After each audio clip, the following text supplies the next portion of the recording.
Salut les amis, j'espère que vous allez bien. Il y a quelques jours, je vous ai posé une petite question pour que vous me posiez plein de questions.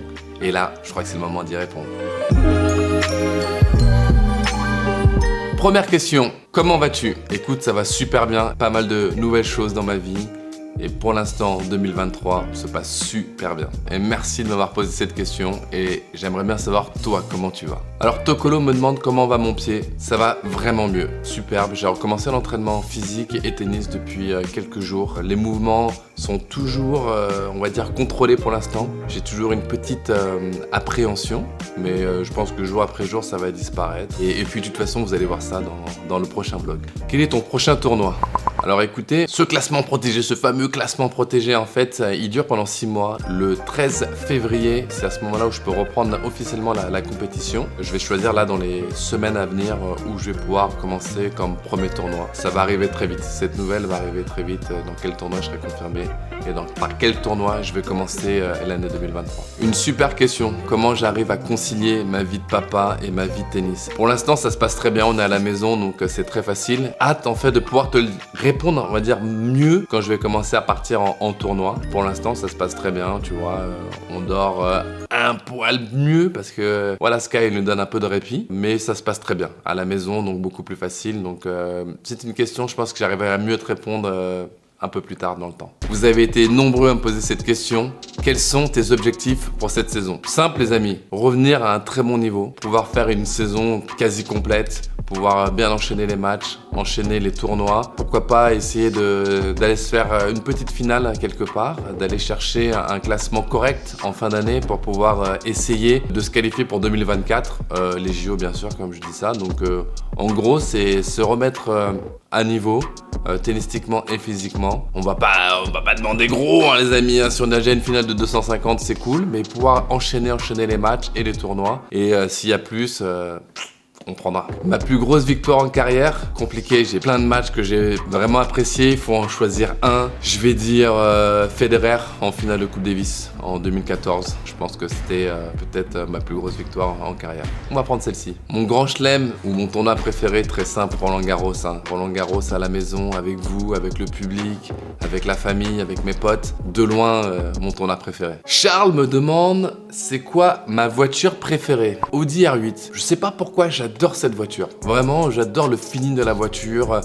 Je la trouve magnifique cette voiture. Ouais, je dirais Audi R8. À quel âge as-tu commencé la compétition? Dans mes souvenirs, je crois que j'ai commencé vers 5-6 ans.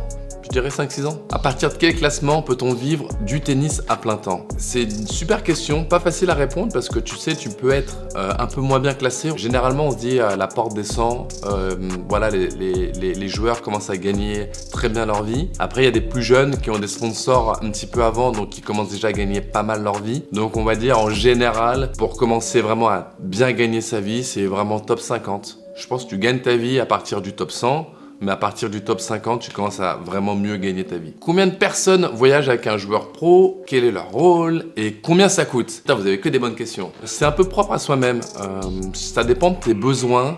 Là, on entend Sky, je pense que vous l'entendez aussi, c'est bien. Voilà, Sky nous donne un peu de répit. Tu vois, je pense qu'elle va voyager aussi avec moi. Elle va faire partie de la team aussi, hein, forcément, bien évidemment. Chacun, en fait, a ses besoins de voyage. Entraîneur tennis, entraîneur physique, entraîneur mental, nutritionniste, médecin. Ça fait beaucoup là. Ça dépend de chaque joueur. Il y en a qui vont voyager qu'avec un physio, il y en a qui vont voyager qu'avec un entraîneur physique, il y en a qui vont voyager qu'avec un entraîneur tennis, il y en a qui vont voyager qu'avec un pote. Il faut pas sous-estimer le soutien. Il y en a qui vont voyager en famille, qui est très important pour pas mal. Comme vous voyez, moi, je fais une vidéo avec ma famille, hein. Vous l'entendez aussi, vous la voyez pas, mais vous l'entendez aussi. Donc, il faut pas sous-estimer tout ça. Combien ça coûte? Très cher, trop cher, forcément. On paye le salaire du coach, on paye. Ouais, parce que c'est de la perte, hein, il faut quand même dire. Ses voyages, son hôtel, sa bouffe, c'est des gros frais. Donc c'est pour ça que certaines personnes voyagent avec moins de personnes. Quand tu gagnes beaucoup mieux ta vie, quand tu as des sponsors, quand surtout tu gagnes des gros tournois. Tu peux voyager, on va dire, avec une équipe, on va dire, beaucoup plus élargie, quoi. Donc ça, c'est vraiment propre à soi-même. Comment se passe ta progression en magie? Écoute, je vais te montrer. Regarde, c'est très simple. Regarde, je vais prendre cette balle, là. Regarde bien, tu vas pouvoir voir. Tu vois, la balle, elle est là. Tu la vois ou pas? Là, hop, elle est plus là. T'as vu, ça se passe très très bien. Non, elle est plus sérieusement, ça se passe plutôt bien. Et j'ai envie de faire d'ailleurs des petits concepts de magie un petit peu. Est-ce que vous en pensez? Est-ce que vous aimez la magie, les amis? Est-ce que vous pensez que je fais un peu de magie dans la rue? C'est cool, à des étrangers, faire un peu de magie. Mettez-le dans les coms et je ferai des petits concepts un peu magie et tout sympa. Et là, vous verrez vraiment ma petite progression en magie. Que veux-tu faire après ta carrière? J'ai plein d'idées, mais donc au final, je n'ai pas une idée fixe. J'aimerais bien bosser soit dans l'horlogerie, soit bosser dans la finance, soit bosser dans l'événementiel. Pourquoi pas être magicien aussi? Ça sort de nulle part, mais pourquoi pas? J'aimerais faire des conférences aussi. Petit à petit, tu vois, j'y pense de plus en plus. Donc j'arriverai, je pense, à trouver une idée fixe très rapidement. Ma plus belle rencontre sur le circuit hors Elina. Est-ce que je peux raconter une anecdote dessus? C'est plusieurs personnes. Je vais commencer par Jo-Wilfried Tsonga, Gilles Simon et Richard Gasquet. Tu vois, ces 3 gars-là, ça a été, je pense, ma plus belle rencontre, entre guillemets. Des anecdotes, j'en ai des millions. D'ailleurs, je viens de penser à un truc. Est-ce qu'on ferait pas une petite vidéo YouTube d'anecdotes avec Gilles, Joe et Richard? D'ailleurs, dites-moi dans les commentaires si ça vous plairait, quoi. Il y a Bullet Cop qui nous pose la question: après une longue absence sur le circuit, tu bats Berdych au premier tour à Roland-Garros, mes ressentis? Écoute, c'était fou, hein, ce match-là. C'est la première fois et la seule fois que j'ai battu Thomas Berdych. C'était un match fou sur le central, long, il faisait froid. Un gros match, un de mes gros matchs dans ma carrière, tu vois, vraiment une place particulière, même si c'était un premier tour de Roland-Garros. Mais voilà, c'était un top 10 sur le central de Roland-Garros. J'étais non tête de série, comme tu dis, je revenais d'une longue période d'absence, donc c'était un match spécial avec beaucoup d'émotions à l'arrivée. Si tu n'avais pas été tennisman pro, quel autre sport aurais-tu aimé être professionnel? Tous les autres sports. Plus particulièrement, je te dirais basket, NBA. Forcément, ça fait rêver. Y arriver, aucune idée, tu vois, mais si on te dit, putain, on peut te téléporter sur les parquets d'NBA, ça aurait été la NBA, quoi. La NBA à 100%, quoi. Quel est ton plus grand rêve? Je ne partage pas mon plus grand rêve, on va dire, que j'ai intérieurement, mais je peux te partager des petits rêves. J'ai eu un rêve jeune, c'était de devenir tennisman professionnel. J'ai réussi à atteindre ce rêve. Derrière, c'est surtout des rêves très, très perso, je vais pas te cacher, c'est des rêves très perso avec ma famille. C'est plus des rêves, on va dire, perso que des rêves, on va dire, professionnels. As-tu des frères et sœurs? Écoute, j'ai un petit frère et j'ai 2 petites sœurs. Est-ce que vous allez jouer en double sur le circuit avec Elina? Je pense que oui. On s'est dit avant que j'arrête, parce qu'Elina elle va jouer bien plus longtemps que moi, ça c'est sûr. Pour Sky, ce serait cool que Sky voit ses 2 parents sur le terrain ensemble, donc on va essayer d'organiser ça une fois avant la fin. Comment as-tu demandé ta femme en mariage? Alors là, les amis, ce sujet-là, on va vraiment... Hold on. I think I know better. Yeah? Bah comme. Ha! Là, j'ai la pression.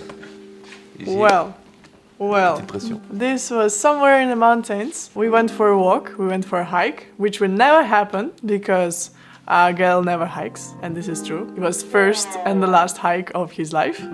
But yeah, we went for a 1.5-hour hike, which was very strange. And then he went on one knee and just like this, he proposed to me.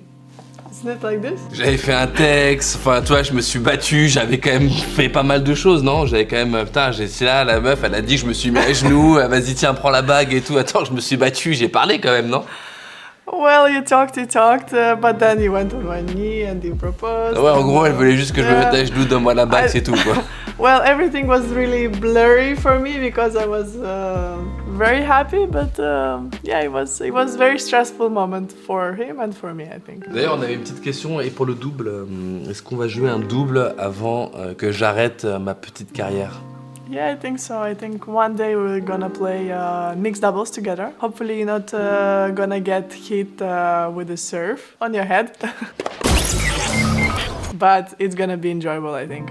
Maybe in Paris, one day. Un mot sur Caroline Garcia. Caroline, c'est une fille superbe, tellement gentille, une grosse bosseuse. Elle a fait une année exceptionnelle 2022. J'espère que son année 2023 sera encore mieux, qu'elle va nous chercher aussi un gros titre du Grand Chelem. Elle a eu le Master, qui est quasiment un titre du Grand Chelem. Généralement, les gens ils veulent pas le donner, mais quand tu gagnes le Master, c'est comme si t'as gagné un Grand Chelem, hein, c'est pratiquement pareil. Mais j'espère qu'elle va l'avoir. Moi, je m'entends hyper bien avec Caro. Elle est hyper gentille. Moi, je suis fan de Caro et j'espère vraiment qu'en 2023, elle fasse aussi bien, voire mieux, et continue à faire briller le tennis français comme elle a pu le faire en 2022. Sky ressemble plus à toi ou à Elina? Écoute, c'est la copie conforme de sa mère. Elle me ressemble pas du tout, malheureusement. Djokovic, Nadal ou Federer? On était obligé d'avoir cette question, c'est sûr. C'est hyper dur, les gars, de vous dire. Putain, on parle de 3 GOAT. Il y a un moment, il faut dire ce que c'est. C'est 3 GOAT, c'est quand même hyper dur. Federer, classe, master, exceptionnel. Nadal, le mec exceptionnel. Je ne dirais pas le mot machine parce qu'on va le laisser pour Novak, mais genre surhumain.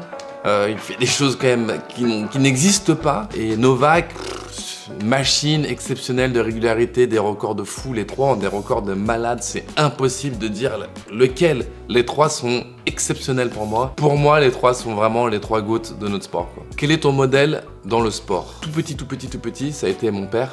Mon père a été footballeur professionnel, donc je l'ai beaucoup regardé. D'ailleurs, j'ai beaucoup regardé Michael Jordan, son feeling, sa façon dont il était. Plus grand, il y a plein d'autres sportifs dont tu t'inspires, du style Carmelo Anthony. Moi, j'aimais beaucoup Carmelo Anthony, sa façon dont il était, ce qu'il faisait. Donc, je pense que c'était ça un petit peu mes inspirations un peu plus jeunes. Est-ce que les JO de Paris 2024 sont une grosse échéance pour toi? J'aimerais vraiment y participer, ce serait fabuleux. Ce serait synonyme de mes derniers JO, ça c'est sûr.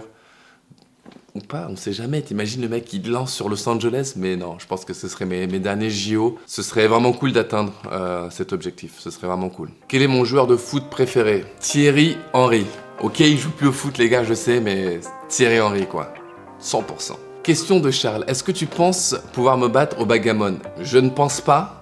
Mais j'espère pouvoir t'accrocher. Et ça, j'arrive pour toi fort, Charles. Et pour ceux qui ne savent pas, Charles, en fait, il était champion du monde de backgammon il y a quelques années. Donc, gros challenge pour moi. Est-ce que tu peux nous présenter l'équipe qui t'aide à faire tes vidéos? En premier, el numéro uno, c'est Clément, aka Clumsy. C'est lui qui cadre, on va dire, tout. Il est là tous les jours, pratiquement. Je pense qu'il en peut plus de moi. D'ailleurs, il est derrière, vous le voyez pas, mais il est derrière. C'est lui qui m'aide à faire cette vidéo, bien sûr. Clumsy, que je vois beaucoup. Je pense que vous le voyez aussi sur les réseaux. C'est lui qui, de temps en temps, va vous répondre. C'est lui qui donne les images. Si vous aimez pas les images, n'hésitez pas à vous plaindre. Clumsy, on va vous mettre son Insta et son Twitter. En 2, on a Alexandre, le monteur. Incroyable. Alexandre, une belle rencontre. C'est lui le monteur. C'est lui qui donne, j'espère, la dynamique que vous aimez, une perle, très content de bosser avec lui. D'ailleurs c'est marrant parce que c'est lui qui va monter, donc il va s'en rajouter, quoi. N'oublie pas de mettre ton petit Insta, tout Alex, enfin tu connais. Et aussi on a l'équipe de Webedia avec Kevin et Thomas qui nous aident à faire les grosses vidéos, dont la vidéo qu'on a fait à Roland Garros. D'ailleurs si vous avez aimé, n'hésitez pas à nous dire dans les commentaires si vous voulez qu'on fasse des grosses vidéos comme ça avec l'aide de Webedia. Donc ça c'est cool, quoi. Quel jeune joueur à l'extérieur du top 100 t'impressionne plus? Arthur Fils. Vous avez commencé à entendre ce nom et il s'est qualifié à Bercy, perdu sur Fabio au premier tour de Bercy, mais voilà, je trouve que c'est un jeune joueur qui monte fort, qui joue bien, donc Arthur Fils. Oh là, attendez, cette question elle est hyper longue, donc je vais lire quand même en même temps. En 2021, tu as battu Tiafoe à Toronto et il a dit en fin de match à quel point tu étais modèle pour lui dans une période compliquée de ta carrière. Peux-tu nous donner ton ressenti à ce moment et un regard sur ses accomplissements depuis? Écoute, à chaque fois, c'est des mots qui touchent parce que voilà, je suis bien plus âgé que Frances, ça touche énormément. J'étais énormément touché que j'ai pu contribuer un petit peu à lui trouver son chemin. Je trouve que Frances, il explose énormément. Cette année, ça a été un peu plus son éclosion.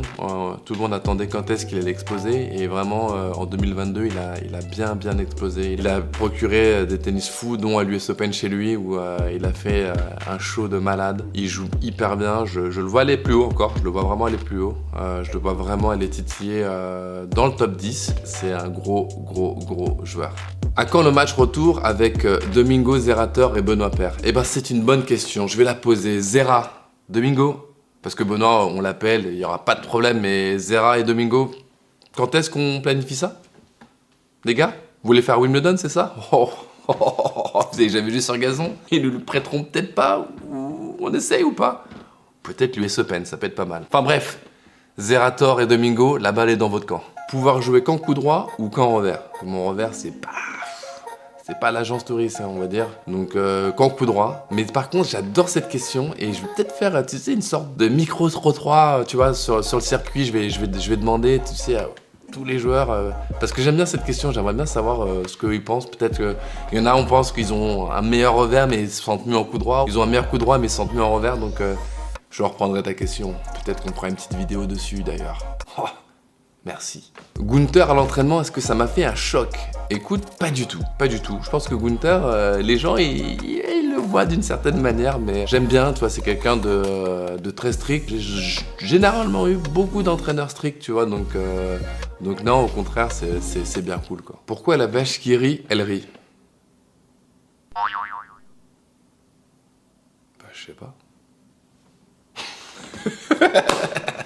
Merci à tous pour vos questions, j'ai pas pu tout prendre, je referai ça dans la saison avec un grand plaisir. Je vous donne rendez-vous maintenant le 15 pour le prochain vlog. J'espère qu'il va vous plaire aussi, le début à l'entraînement, vous allez voir comment le pied se passe bien. Enfin, j'arrête de spoil, vous allez voir le 15 la sortie du vlog. En tous les cas, j'espère que cette vidéo vous a plu. N'hésitez pas à mettre un petit com, ça fait toujours plaisir, mettre un petit pouce ou un petit like et surtout, n'hésitez pas à vous abonner si vous avez aimé. Un bon dimanche et à la semaine prochaine. Ciao, ciao!